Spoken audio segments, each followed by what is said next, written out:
Hi, Robert again, and hello, Erik, He's like, hey, mom. my baby boy. He's Hey, doing this. He's like holding his arms out, like, oh, hugs and kisses. I miss you. He said, I miss you too, mom. I miss those hugs that I gave you. I know, you were such a great hugger. Mm. I'll get mine when I go over there. Big one, it's going to last for like a few centuries, I think. Just to. He's All right. laughing. He's laughing because he said that century that you're hoping that will last will feel just like it will if you were hugging me in real life. I know, It doesn't. There's no time. I know. So he said, so But I infinity. can, I can create the illusion of it being an eternity. That's right. He said, so So, infinity and beyond, right? right. All right, so do you think you can bring in the Orlando shooter, Omar Mateen? Yeah, he's here. In our last session, he was here. I knew he was here because he's been hanging around. Okay. And there's another person that came with him Hmm. who was one of the victims. Oh, okay. Eric, this was Eric's idea. I was like, I got chills when he brought it up because he said that it's important that we not just that we show like we have a victim in with him. Yeah, Just both perspectives. Both right. perspectives, yeah. Well, not just perspectives, but also to show how they are acting towards each other Okay. after they've both passed away. Okay. All Yeah. right. And so Um, Omar is he's like quiet. He's got this like what is it like? It's just like a tension in his energy right now. yeah. He says he's projecting that to let me know that how he was when he was on the earth, Okay. like a quiet storm. Mm. Um, like there'd be like this darkness, and then there'd be these shades of like little moments of light. But there was and even when he was projecting light, there was still this darkness underneath it. Mm. He said, "I just hated myself." Oh, it's He, awful. he was showing me earlier. I don't know why he showed me a birthmark, like on his torso area or something. Maybe that's just, I don't know if anybody even knows about that. And then I think that both of them got shot in the abdomen. Okay. But I don't know for sure. The reason why I say that is because I got like a sharp pain in my abdomen when he came That's down. that's no good. Maybe you just need a little Metamucil. No, no. I'm kidding. I'm kidding. Sometimes when spirits come around, I'll feel what they felt, and then they'll like Yeah, that's show me. awful. That's terrible. Oh, it Well, only lasts a second. So Omar, thanks for coming. I guess my first question is the big W. Why? Why did you do this? Why did you kill so many people? anger, rage, frustration, jealousy,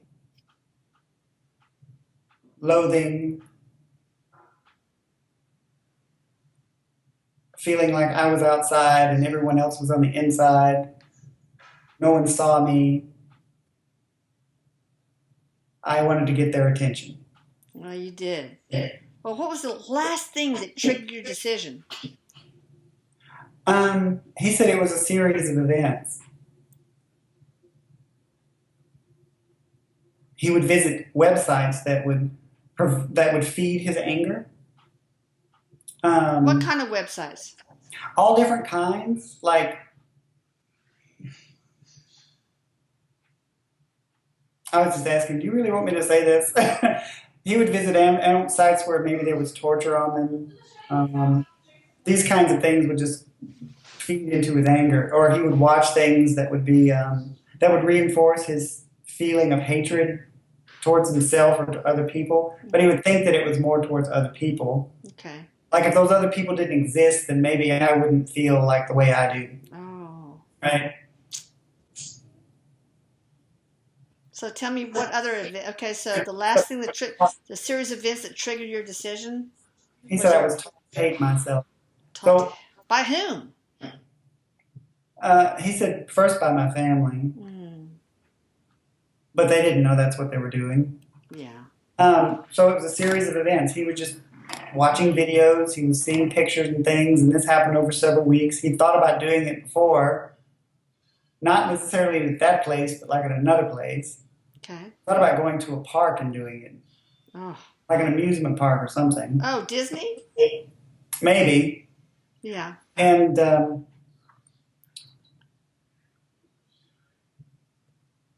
And then he got into some kind of argument with someone. There was a guy. They were like, he just said he knocked the shit out of him. I'm sorry. I don't mean to use that word. Not he, Omar hit this guy. Whatever their fight was, that's when he just like kind of went off. What was that in the gay bar before? Because I know he had visited the gay bar, Pulse. He says that was to scope it out. Okay. But who was the guy that punched Omar out? Oh, Omar punched him out, he said. Oh, okay. And who was this guy? A family member, a friend, a stranger? Somebody he said was supposed to be his friend. What was their argument about?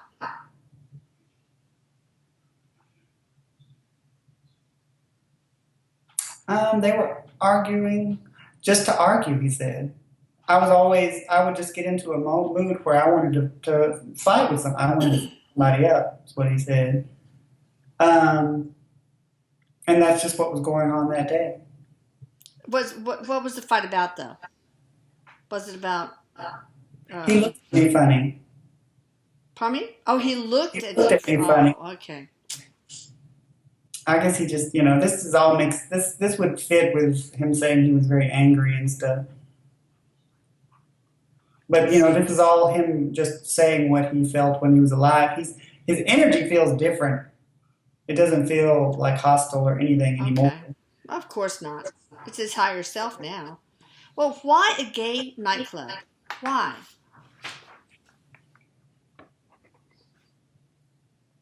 He said because my human self hated them. Why? Because there was parts of me that sometimes I thought I was that way, and I felt that way sometimes. Because I hated myself so much.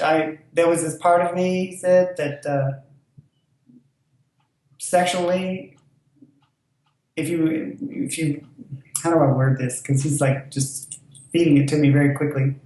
It's like a psychological thing. It's like, if you try to love this part of you that you hate so much, his maleness, like if it was another male that he was able to experience this intimacy with, and maybe he would love himself more.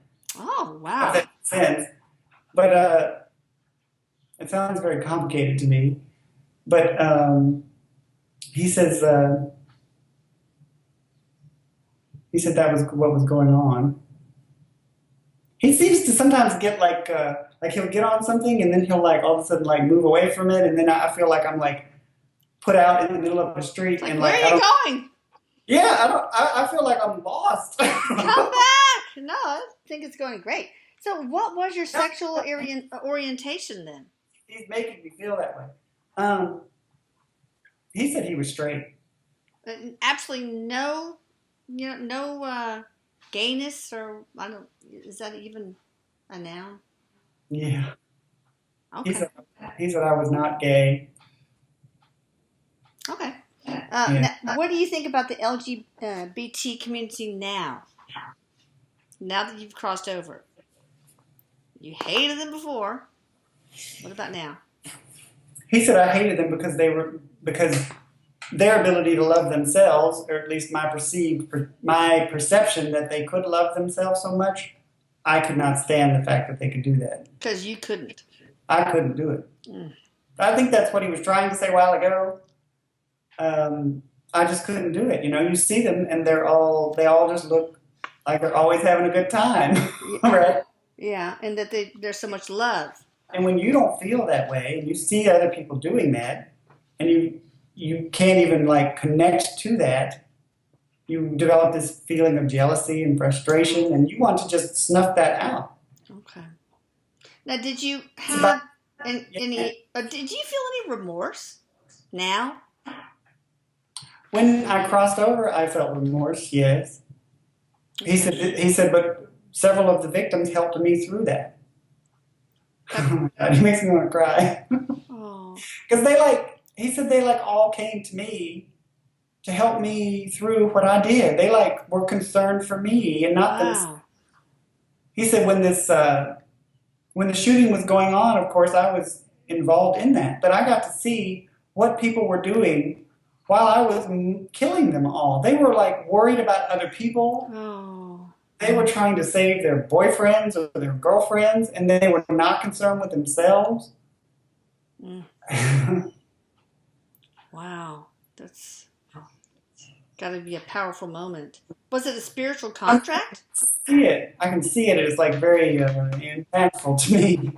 Oh, I don't mean to laugh because I'm laughing so I don't start crying. I know. But he shows me this woman that's with him. She's an older woman, I think, probably in her like 48 or 49. Older woman? I'm gonna punch you in this pie hole. I'm older than him. Okay, fine. Go ahead. Your life is spared. Shit. You're in deep doggy duty. Anyway, she's older than him. I have to make sure I word that right. And her name starts with a B. It's like B-R, like Bree, or maybe we'll just call her Brenda. I don't know. Okay. But she was like a mother to me when I came over here. Like, he shows me this visual, like, she grabs and hugs him and says it's going to be okay. Wow. Like, they were all comforting him. Like, these people who had crossed over. I mean, I know it's not a surprise as a media, myself, but as a human being, I just know a lot of people are going to be so shocked that, like, we're all, like, there trying to support him through what had happened because they feel like to have done what he did was so traumatizing for a soul that they knew he needed the comfort. Well, was it a spiritual contract? Yes, he says it was a contract. And what was the purpose? What was the purpose of the contract? I mean, you're saying the victims and Omar like got together before incarnating, said, "Hey, let's play this whole horrible thing out because we want to achieve what?" Right. He says it had to do with. He said for the gay community, it was to show to make them have solidarity with each other, right? To increase the solidarity, right? Okay. For the gay culture, for the straight culture, you can say, or just the rest of society, it was about recognizing and supporting a group that historically had always not necessarily been supported in that way. Yeah. But in the grand scheme of things, though, it was to bring us together. It was an exercise in expressing our empathy and our potential for love, to recognize that we're all the same. Okay. Anytime he says we have really big Erik is saying this, not Omar. Erik says anytime we have really big tragedies like this, that's the whole purpose of it all. It's an exercise in our ability to be compassionate, to have empathy, love, to bring us all together and recognize that we're all a single collective species of humanity. Okay. That's what the purpose of it was, Erik says. Well, did you have any help? And it's also, he says, it's also to call attention to the things in our society that are dysfunctional. When if a person becomes so violent that they go in and they harm a lot of people like this, that's a symptom of something that's off in the society. Someone is not being supported in some way. And when they don't feel like they're being heard or whatever, this kind of thing can potentially happen. Okay. Did you get any help from a terrorist organization? Any kind of support? He said no. Well, why did you act like you were doing it for ISIS or Al Qaeda or what have you? I wanted people to be afraid. Oh, okay. What about your wife? Was she involved in any way? He said she was not involved. He was emphatic about that. Oh, okay. But she knew you had plans to do this, right? So she says. He said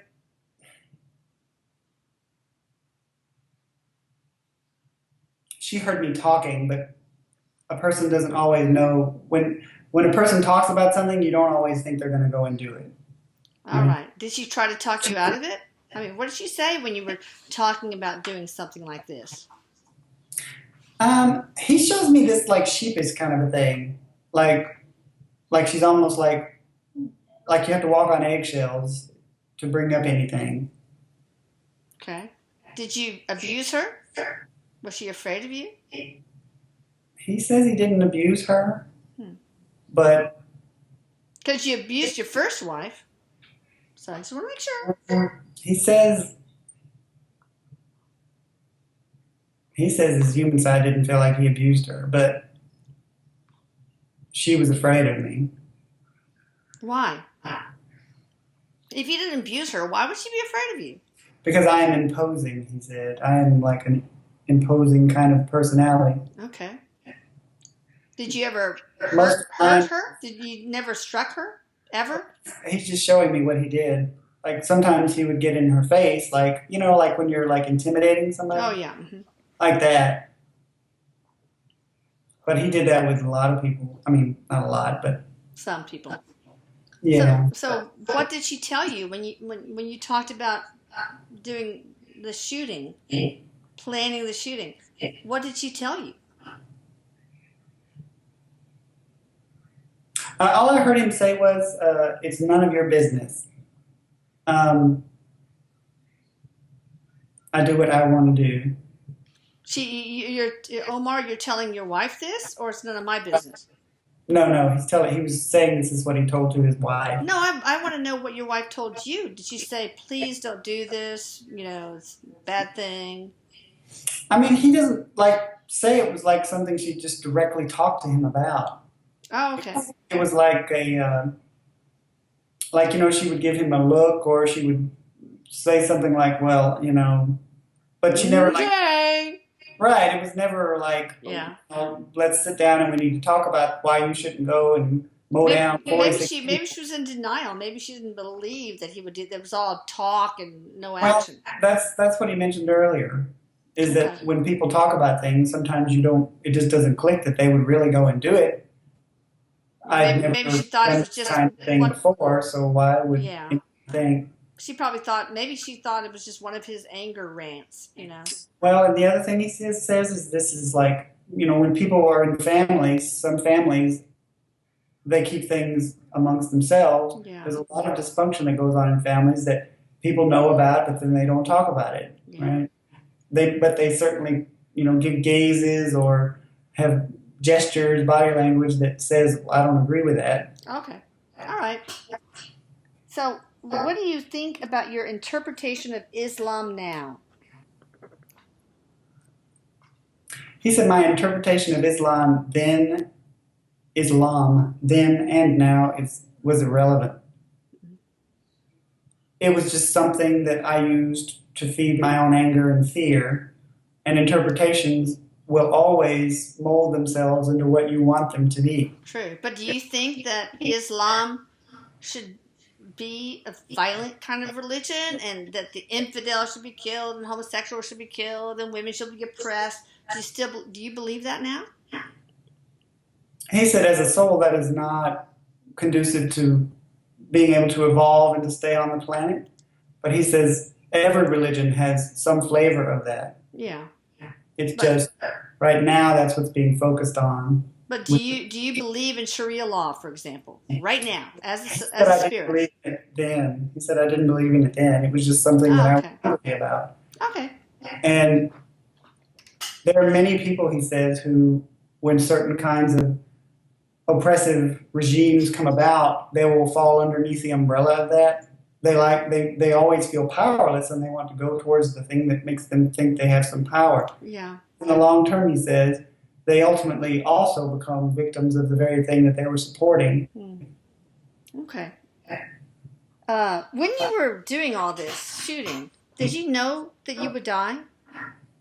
He said yes. Oh, gosh. Were you afraid? No. Well, why were you such an angry person from childhood on? I mean, even as a child, you were expelled from school for a lot of different issues. He says I was just asking this. Well, he wouldn't be talking about it, I guess. He said, in my family, if a child is misbehaving, you know this to be true, there is something going on in the family.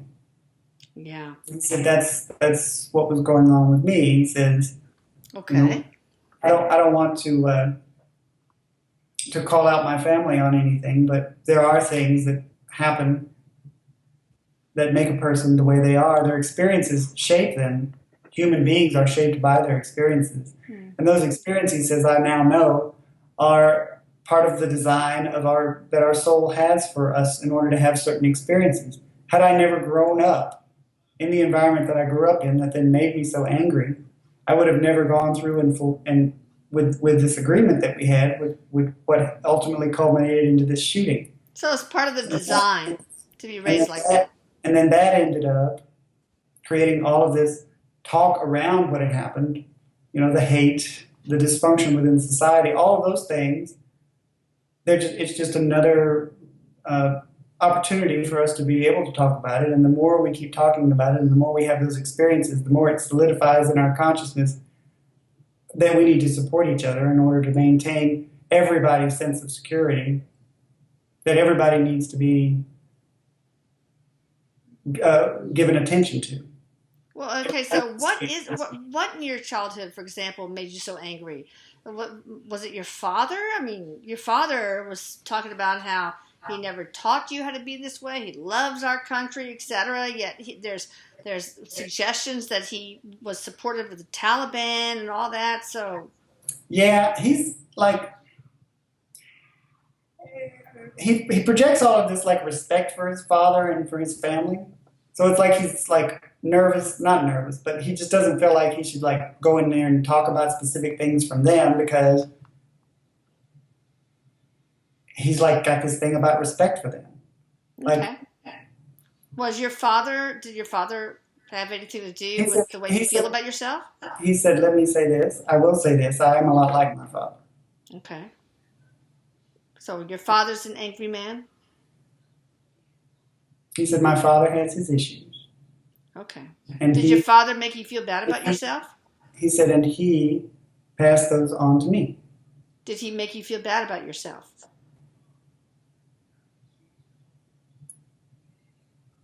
Indirectly. He said, my father has anger. If you're growing up in circumstances like that, it can create a scenario where you feel angry too, and then you can feel self-loathing because of that anger. What about your mother? Did she make you feel bad about yourself?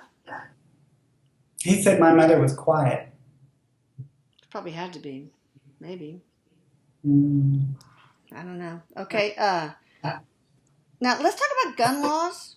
Would they have helped in this situation? And is that the answer to fighting terrorists? Terrorist acts. Erik is taking over this part. Okay. Omar is kind of stepping back, and this woman that was with Omar, like I said, I just call her Brenda. She's like got her arm around him and telling him he did a good job.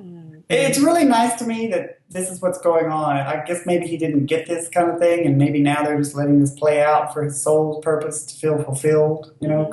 Sometimes when people have a life that was very dysfunctional, which most of us do, then whatever those parts are that were holding us back and keeping us in our anger and frustration, sometimes in spirit, the idealized version of what would have made that all better plays out. Yeah. Right? So this woman is like supporting him in that way to make him feel like, someone's got his back. Okay. That they're not judging him. And this woman was killed by him. Yeah. That's amazing. That is amazing. Erik said gun laws would not have changed anything. You have to address the dysfunction that's going on that would cause people to even pursue that. He said we may have to, think about, he was talking about a driver's license, something about a car. You wouldn't drive a car without a license. Right. So people need to be trained in these kinds of things. Trained in what do you mean? And how to use these kinds of weapons. Oh, okay, right.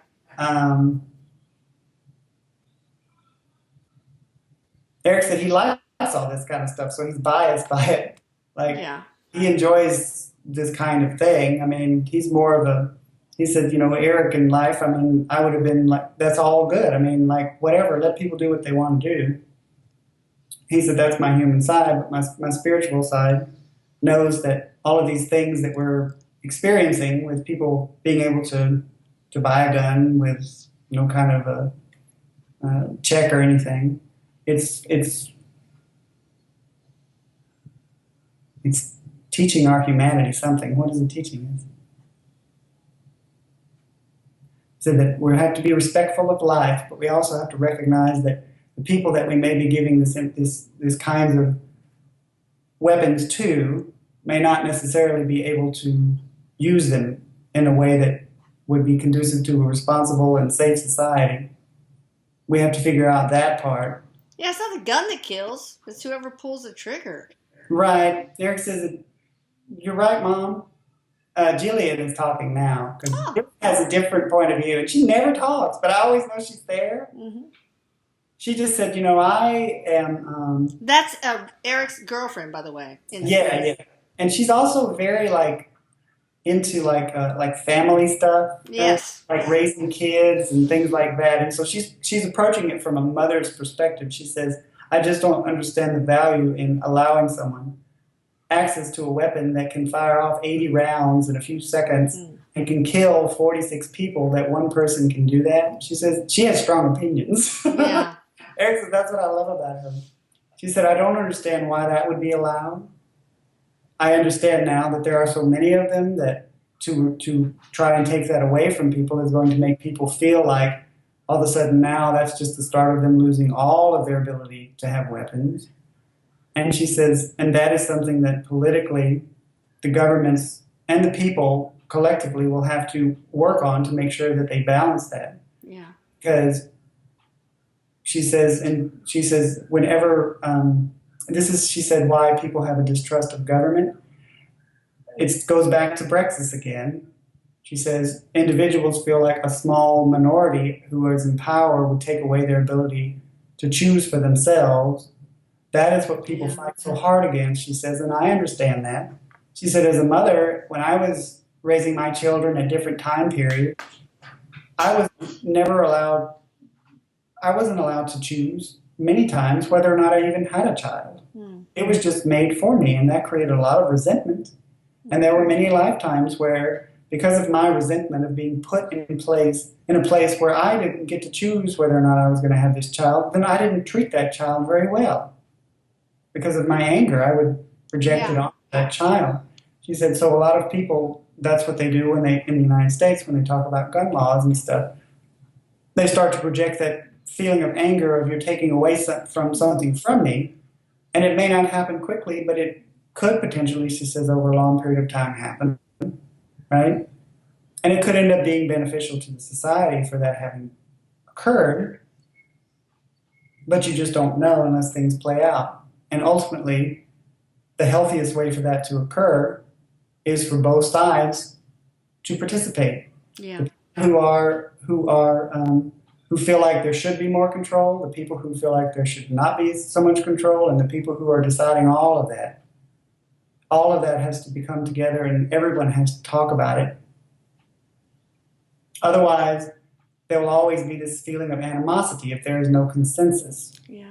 Well, what should we do to fight terrorism, to prevent attacks like the ones that you committed, Omar? What's the answer?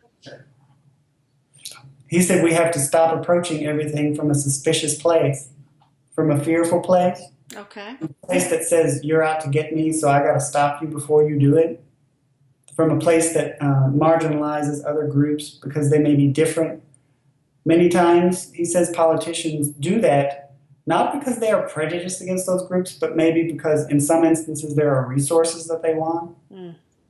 Sometimes that's the case. Sometimes it's not about the resources. It's just about power. Sometimes it's about trying to maintain a certain order to things that this other group potentially could upset. Yeah. There are all of these kinds of things. And that order that they may be upsetting might be because it's going to be beneficial to everyone. Well, give me some more practical ways to fight terrorism, to protect. Well, let's just say to protect the U.S. Well, because he's talking more in which a lot of spirits do this through me, more in philosophical things, Right. and all these emotional things. Because I guess because that's what I'm geared in. Yeah, that's valuable, but I also want some practicality here. He said the most practical thing they can do is to be diplomatic, to understand each other. He's not like versed in this, so he's like just kind of giving his own opinions. Mm-hmm. Well, that's like more hard. He said just stop all the wars. That's like very simple. Okay, I'll just get right on it. Yeah. Let's just stop all the wars. And I'll build a whole shopping center out of toothpicks while I'm at it. Okay, so no. Well, okay, so you're not in a place where you can really tell me. He's not like really big on all of that. He's not like the kind of guy that knows. I mean, he showed me these visuals of like people going and like interacting with each other and talking and getting used to each other and all that kind of stuff. That ultimately, he says, is really the only thing that you can do to start to get this to taper down. But practically, like with the way things are right now, he says, I mean, I would just say you have to be both offensive and defensive while at the same time being diplomatic. Okay. All right. That's good. We're about to close here, so I'm just going to ask you a couple more questions. First, is there something we don't know now that would help us understand what happened? I mean, can you give us any information that will help us evolve both individually and as a whole? Just briefly, because I have two more quick questions. We're running out of time.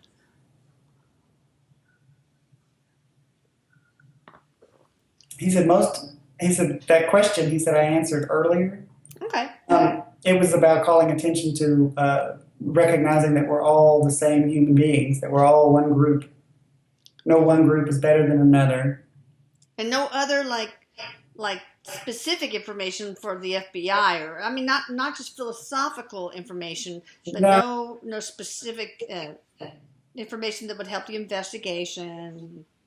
He said they all have all the information. I mean, they knew I had a lot of weapons. They knew they've already found all of those weapons. They've they've gotten in touch with people where I got those weapons from. Yeah. All of the families have been notified. He's just listing off all these things that they already know. Okay. They've already tracked all of my steps. They have looked through all of my records on my computers, through all of my history. They have all of the drives that I had. That's fine. He's like listing everything that they already know. That's fine. Now, two more questions. First, do you have a message for the families, friends, and survivors? And if so, what would that be?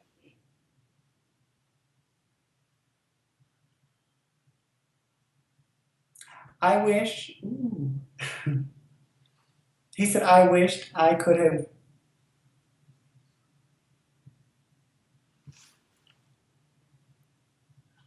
The love that you're. Okay, well, first he's starting off with the amount of love that the victims projected towards him. That to him, he says, is a testament of the families they grew up in. They need to know just how much love those individuals have within their hearts. But he says the most important thing they need to hear is my regrets. The human side of me was what another human being would consider a monster. You were broken. I was broken, but that's not going to make the families feel better for what happened. But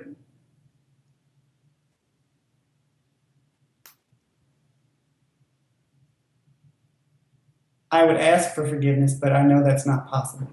Oh, okay. And I will, okay. He said, I'm going to hold these regrets in place in my soul until all of those families have crossed over. And until then, I will not release it. So he said for these people, he is going to carry all of the pain that he brought onto them, on his soul, until they have all crossed over, until all the victims who knew those people, until all the family members of those victims have all passed over. He's going to hold that. Okay. And not let it go. Because he said he feels like that is the only way their human side will feel like justice has been served. Okay. So I will carry that pain that I brought onto you. I will not let it go. Okay, I have one last question, and that's, is there another life that you have had, past or future, that influenced your life as Omar Mateen? Mm-hmm.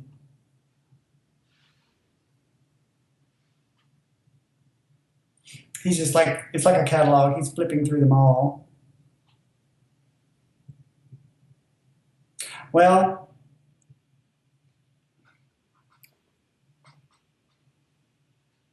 there was a life where he was, I get France. Okay. He's carrying around like the thing with like the sword at the end of it, the gun with the sword at the end of it. Oh, the bayonet, yeah? Yeah. That was the life that he, in that moment, he said, and throughout his life was influencing him in this one. It's what brought him towards, it's part of what influenced him to be more interested in weapons. Okay. That was the life where he funneled some of that, the animosity that occurred in that life into this one. So when he was faced with animosity, it just would like provoke it even more. What, was there a particular war that he was a part of? He said a French Revolution. Oh, okay. Did you get killed in that revolution? He said yes. How did you get killed? Okay, well, it happened. He's actually said several times, which I was like, well, you were only a human once in that life. No, he says it was like several deaths because when he was on the battlefield, he got stabbed and was left to die. But when like he was telling me how like whenever a war or a battle was over, that he would that like people would go through and look for people who were still alive that got injured, right? And then they would try to kill them. Like, so they would go looking for people who hadn't died yet. Oh. And kill them. Well, they didn't do that this time. They actually picked him up and they carried him back and they, like, because he was like a courier of some type. I don't know, I guess he had the gun for protection. Yeah. He was sort of like a courier of some kind. I don't know if on the battlefield, though, but, well, because he would relay where the other side was and then he'd back and tell people. Okay. So anyway, so they knew that that's what he was. I guess he had some kind of a mark on him or something that let them know that. They brought him back, and then they were questioning him, and they tortured him some more. Like, beat him up and stuff, and then, you know, they didn't get what they wanted. And then he just, like, died naturally from that. So he said, I died twice, multiple times.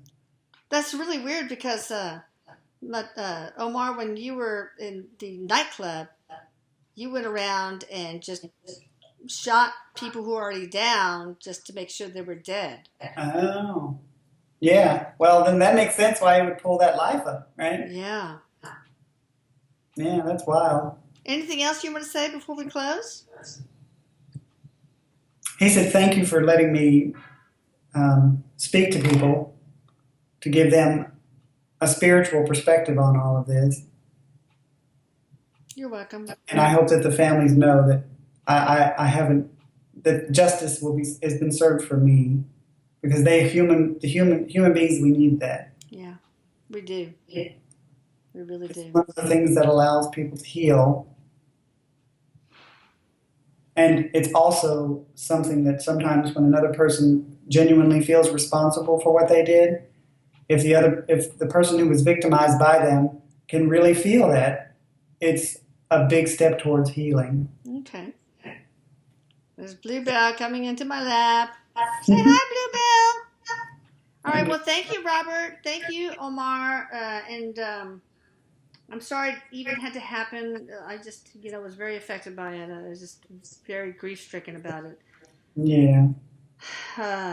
And thank you, Erik, for bringing him in and also applying your own 2 cents. Appreciate it.